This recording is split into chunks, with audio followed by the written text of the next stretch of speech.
Hello दोस्तों, हम फिर आ गए थे कहानी माई बिलियनर हस्बैंड, जिसको लिखा है इट्स मी जी ने, और उसका क्रेडिट भी इन्हीं को जाता है। तो दोस्तों, हमारी इस कहानी के पूरे पूरे एपिसोड नंबर आपके 324 हो चुके हैं। हम देखते हैं अगली कहानी में क्या होता है। शुरू करते हैं एपिसोड नंबर 325 और देखते हैं कहानी में क्या होता है। लंच ब्रेक में अबीर, पीयू और महक तीनों एक साथ लंच कर रहे थे। अबीर पीयू को अपने पेशेंट उस लड़की की सिचुएशन बताता है। पेशेंट बस एक्सीडेंट की वजह से घबरा गई थी, बाकी ज़्यादा सीरियस केस नहीं था उनका। पीयू अबीर की बात ध्यान सुन रही थी, बट उस लड़के को बहुत ज़्यादा चोट आई थी। उसे ऑपरेट करते हुए मुझे ऐसा लग रहा है वजह से किसी ने उसे जानबूझ के शरीर में कान छुपाया है। ये मुझे नेचुरल लगा, पीयू खोई सी बोली थी। महक चुपचाप उन दोनों की बात सुन रही थी। अबीर पीयू के हाथ को अपने हाथ में थाम के किस करता हुआ कहता है, तुम ज़्यादा ही सोच रही हो, भला कोई किसी को इतनी बेरहमी से कान क्यों चुभाएगा। अबीर पीयू के सामने अपना प्रश्न रखता है। पीयू जानती थी कि अबीर बिना कुछ किए, बिना किसी प्रूफ के उसकी बात पे यकीन नहीं करने वाला, इसलिए वो उसकी बात को जाने देती है। लेकिन वहाँ बैठी महक को पीयू की बात में पॉइंट होता है। वो डिसाइड करती है कि वो उन दोनों पेशेंट को खुद ऑब्जर्व करेगी। अमितेश मीरा को काम में उलझाए हुए रहा था। वो कभी को मीरा को अपने लिए कॉफ़ी बनाने को कहता, तो कभी किसी प्रोजेक्ट पे कंप्लीट करने के लिए। मीरा अमितेश की इन बचकानी हरकतों तंग आ चुकी थी। वो फ्रस्ट्रेट होकर अपने केबिन में उठती है और बिना नॉक किए सीधे अमितेश के केबिन में आती है। अमितेश जो कब से मीरा को परेशान करने का एक सोच रहा था, गेट के पास ऐसे खुलने से गुस्से वाले एक्सप्रेशन के साथ सामने देखता है। मीरा को देख के उसके एक्सप्रेशन एक सेकंड में बदल जाते हैं। वो रिलैक्स होकर मीरा को देखता है। वहीं मीरा गुस्से से डोर को लात मारती है और बंद कर देती है। दरवाज़ा एक आवाज़ से बंद होता है। अमितेश आवाज़ सुन अपनी आंखें बड़ी कर लेता है। मीरा अपनी हाई हील एक टक टक करती हुई अमितेश के पास आती है और उसे कॉलर पकड़ के उसे अच्छे से पीछे कर लेती है। अमितेश मीरा के फेस को एक टक देख रहा था।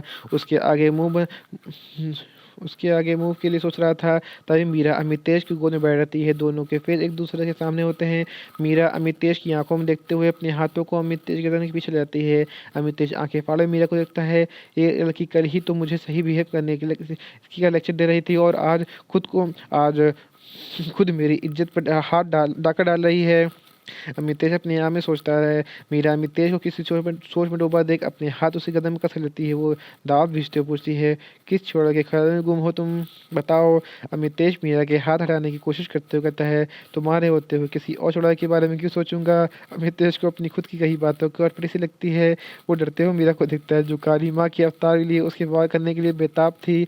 अमितेश मीरा को समझाने के लिए अपना हाथ आगे करता है। उससे पहले ही मीरा अमितेश के हाथ को पकड़ के नीचे करती है और उसकी गर्दन पे अपने नाखून चुभा कर कहती है, आप क्या करना चाहते हैं, मैं छुड़ैल हूँ। हाँ हाँ बोलिए ना। अमितेश को समझने की कोशिश करता है, लेकिन मेरा नाम का रेडियो बंद ही नहीं होने का नाम ही नहीं रहा था।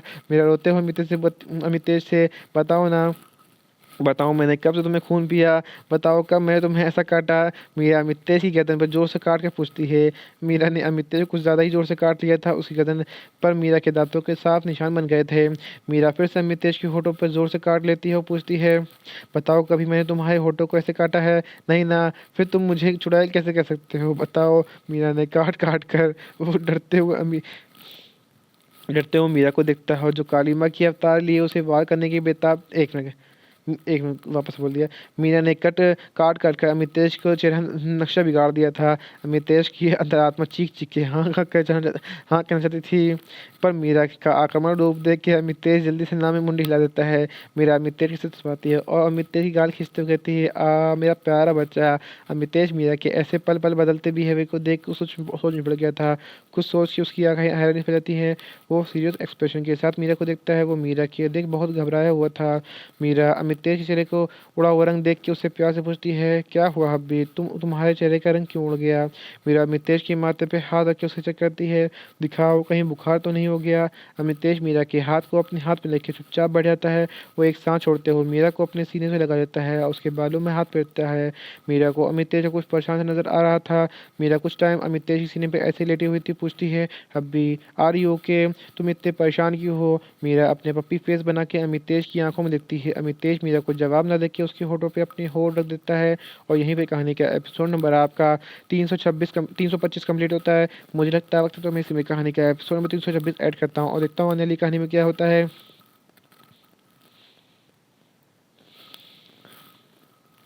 मीरा अमित तेज के बिना कुछ समझ आती कि अमित तेज ज़रूर कुछ ना कुछ परेशान है। वो भी अमित तेज को कंसल्ट करने के लिए उसका साथ देने लगती है। लंच के बाद महक उन दोनों पेशेंट के एसेस करती है। अभी अपनी पेशेंट को चेक करने के लिए उसके वार्ड में जाता है। वहाँ पर पुलिस उस पेशेंट की बयान ले रही थी। अभी उस पेशेंट का नाम मिस कियारा अग्निहोत्री था। वहीं पीयू के पेशेंट का नाम नीरव अग्निहोत्री था। दोनों ही भाई बहन थे। पुलिस मिस कियारा अग्निहोत्री से पूछती है, आप अपना बयान देने की स्थिति में है क्या? मिस कियारा अग्निहोत्री हाँ में सहलाती है। सर इस वाज जस्ट अ एक्सीडेंट, हमारी कार के ब्रेक फेल हो गए थे बस। पुलिस उनका बयान दर्ज करके वहाँ चली जाती है। पुलिस के जाने के बाद अभी मिस कियारा से उनकी तबीयत के बारे में पूछता है। Feeling better? मिस कियारा एक दिल के स्माइल के साथ गर्दन हिला देती है। पीयू पुलिस के साथ मिस्टर नीरव अग्निहोत्री के वार्ड में आता है। नीरव भी सेम बयान देता है जो अभी मिस कियारा ने दिया था। पीयू नीरव को अपनी शार्प आई से स्कैन करते हुए पूछती है, सो मिस्टर अग्निहोत्री अब आपको कैसा लग रहा है? कहीं दर्द तो नहीं हो रहा ना? न जाने क्यों पीयू को इस आदमी से बहुत ही निगेटिव वाइब आ रही थी। उसका मन बार बार इस आदमी से सावधान रहने के लिए कह रहा था। पीयू नीरव अग्निहोत्री को एग्जामिन करके वहाँ चली जाती है दूसरे पेशेंट को चेक करने के लिए। पीयू के जाने के बाद नीरव की नज़रें गेट पे टिकी हुई थी। वो एक टक पीयू को देखते रहा था। महक फ्री होते हुए नील को फ़ोन करती है। नील महक को कॉल देख के मुस्कुरा के फ़ोन रिसीव करता है। ओहो आज हमारी जान को हमारी याद आ रही है। महक जैसे ही नील को अभी काम के लिए फ़ोन किया था वो नील की फ्लर्टी होता देख चुप कर देती है। क्या तुम भी? अच्छा ये सारी अच्छा ये सब बातें बाद में, पहले मेरी बात सुनो। नील महक को इतना सीरियस होकर बात करता है देख खुद सीरियस मोड में आ जाता है। हाँ बोलो क्या बात है? महक नील को हॉस्पिटल की सारी बात बताती है। नील सच कहूँ तो मुझे वो दोनों भाई बहन सही नहीं लगे। पता नहीं क्यों मेरे इंट्यूशन भी ये कह रहे हैं कि जैसे वो दिख रहे हैं वैसा कुछ है नहीं। नील शांति से महक की बात सुन रहा था। महक अपने होठ चबाते हुए कहती है, कैसे समझा तुम्हें? नील महक की हरकत देख के इमेजिन कर पा रहा था। सबसे पहले अपना होठ काटना बंद करो, ये राइट से मेरा ही है। मेरा शौक होकर नील से पूछती है, क्या तुम्हें कैसे पता? वो अपने इधर उधर देखती है, कहीं कोई कैमरा तो नहीं लगा हुआ है। नील महक को क्यूटनेस का फिदा हो जाता है। मैं तुम्हें अच्छे से ज़्यादा जानता हूँ। और हाँ तुम्हें देखने के लिए मुझे किसी कैमरे की ज़रूरत नहीं, दिल ही काफ़ी है उसके लिए मेरा। नील का रोमांटिक बातें सुन के महक शर्मा जाती है। दत्त क्या तुम भी? ये बोल के महक फ़ोन कर देती है। महक फ़ोन के रखते ही नील के फेस पे सीरियस एक्सप्रेशन आते हैं। वो सीधा जन के पास जाता है, उसे सब बताता है। वैसे तो अभी उनका अंदाज़ा ही था पर वो कोई रिस्क नहीं लेना चाहते थे, इसलिए जैन नील को आश्वासन दिलाता है, आप परेशान मत होइए, मैं और अमन को करते हैं कुछ, यू डोंट वरी। नील ने जाने के बाद जैन अमन को फ़ोन करके सारी अपडेट देता है और उन दोनों पेशेंट के बारे में इन्वेस्टिगेशन करने का ऑर्डर देता है। अमन जो काफ़ी टाइम से किसी अपडेट का इंतज़ार कर रहा था वो जल्दी से राज़ी हो जाता है। जी सीनियर, मैं तो कब से तैयार था। अमन आगे कुछ बोलता उससे पहले जैन सावधान रहने के लिए भी कहता है लेकिन अपनी स्टैटिक वॉइस में, और हाँ मिस्टर जूनियर खुद को सेफ रखना, इंजरी इज़ नॉट अलाउड। अमन ने जैन को कोल्ड आवाज़ में भी अपने लिए फिर महसूस कर पा रहा था। वो अपने आप से, एक बार अगर आप प्यार से बोल देते तो क्या आपकी जीभ घिस जाएगी? अमन जैन की एक करते हुए कहता है, मिस्टर जूनियर खुद को सेफ रखना, injury is not allowed. Meera Amitesh की गोद से बैठी हुई थी। उसने अपना सिर अमितेश को मुस्कुराकर उसी ने टिका रखा था। वही अमितेश एक हाथ से मीरा को होल्ड किए हुए था और दूसरे हाथ उसकी फाइल में थी जिसे वो पूरी कंसर्ट से पढ़ रहा था। नील नॉक करके अमितेश के केबिन में आता है लेकिन जैसे ही मीरा को अमितेश की गोद में देखता है वो चुप हो जाता है। गेट लॉक होने की वजह से मीरा भी अपना सिर उठा के और देखती है। वह नील को देख के अमितेश की उठ जाती है और नील को कहती है, भाई आप बात करो मैं अभी आती हूँ। मीरा उन दोनों को अकेला छोड़ अपने रूम में केबिन चली जाती है। अमितेश को नील का आना सही अच्छा नहीं लगता है क्योंकि उसके आने की वजह से मीरा वहाँ चली गई। लेकिन अमितेश ये भी जानता था कि नील अगर इस टाइम आया तो ज़रूर कुछ इंपॉर्टेंट होगा। अमितेश नील को देखते हुए, बोलो क्या काम है? नील अमितेश को सब बताने तो थोड़ा सा संकुचता है, पता नहीं क्यों क्या सोचेंगे। मैं भी महक की बातों में बिना किसी सबूत के क्या बताऊं सर को। नील अपने आप से सोचता है। नील कुछ ना कहता देख अमितेश फिर से टोकता है, अगर खुद से बात हो गई तो ज़रा अपना यहाँ आने का कारण बताने का कृपा करेंगे। यहीं पे कहानी का एपिसोड नंबर 326 कंप्लीट होता है। मुझे लगता है वक्त तो मैं इसी में कहानी का एपिसोड नंबर 327 ऐड करता हूँ और देखता हूँ कहानी में क्या होता है। नील अपनी हिचकिचाहट के साथ महक की कही हुई बात अमितेश को रिपीट करता है। वही अमितेश चेहरे में चिंता छाने लगती है। पहले मीरा फिर पीयू और महक, इन सब के सेम फीलिंग कैसे आ सकती है? किसी सच में कुछ बड़ा तो नहीं हो रहा? नहीं नहीं ऐसा कुछ नहीं होगा, अमितेश अपने मन में सोचता है। नील अमितेश को कुछ ना कहता देख ये सोच रहा रहता है, लगता है सर का पास चढ़ने वाला है। ये महक बिना पता नहीं कहाँ फंसा रही है मेरे को।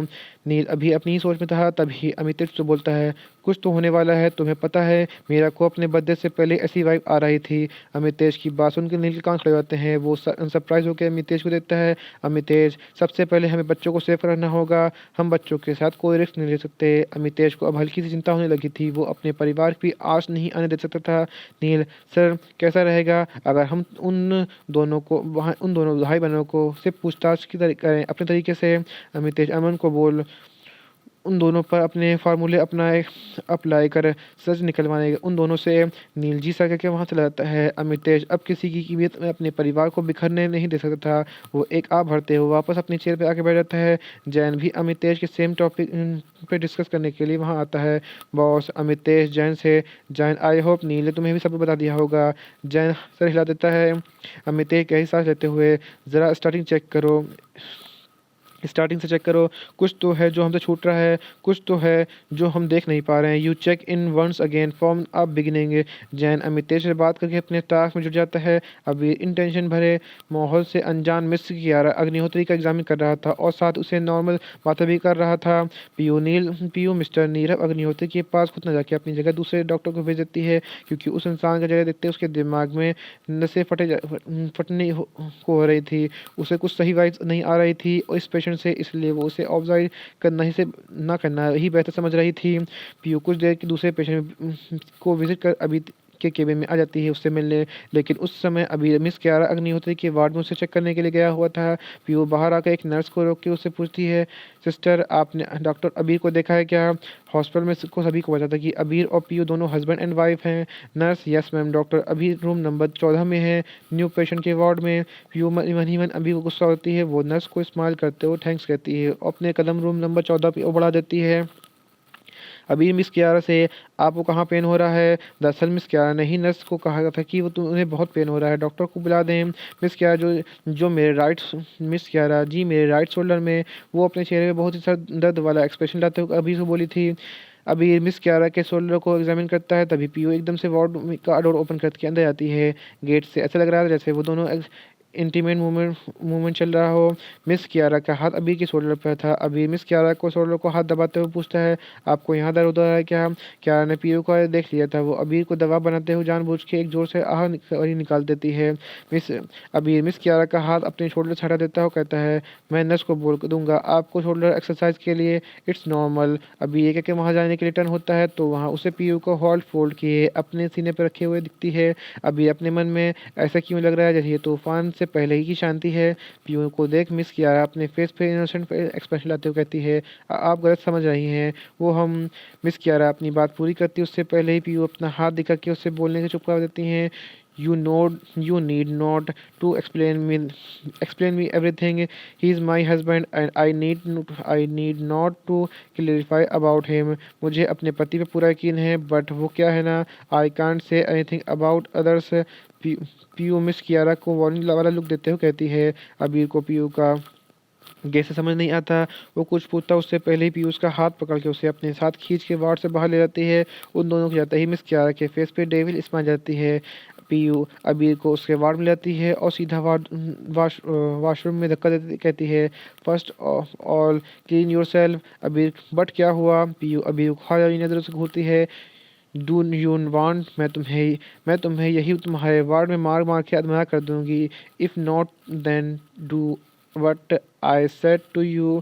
अभी फ़िलहाल कंफ्यूज में ही था, पर वो पीयू की बात की नाफरमानी न करने से रिस्क नहीं ले सकता था। और यहीं पे कहानी का एपिसोड नंबर आपका 327 कंप्लीट होता है। तो दोस्तों, आपको एपिसोड नंबर 327 कैसा लगा हमें कमेंट करके ज़रूर बताइए। कहानी कोई ऐसा अंश, ऐसा भाग जो आपको समझ में ना आया हो, आपको अटपटा लगा हो, तो भी हमें कमेंट करके ज़रूर बताइए। कहानी अच्छी लगी तो उसको लाइक कीजिएगा, शेयर कीजिएगा, चैनल को सब्सक्राइब करिएगा, ताकि आपको हमारी आने वाली अगली वीडियो अब तक आसानी से पहुँच सके। तो दोस्तों, हम फिर मिलेंगे एक नई वीडियो के साथ, एक नए एपिसोड के साथ। तब तक के लिए मुझे इजाज़त दीजिए। धन्यवाद दोस्तों।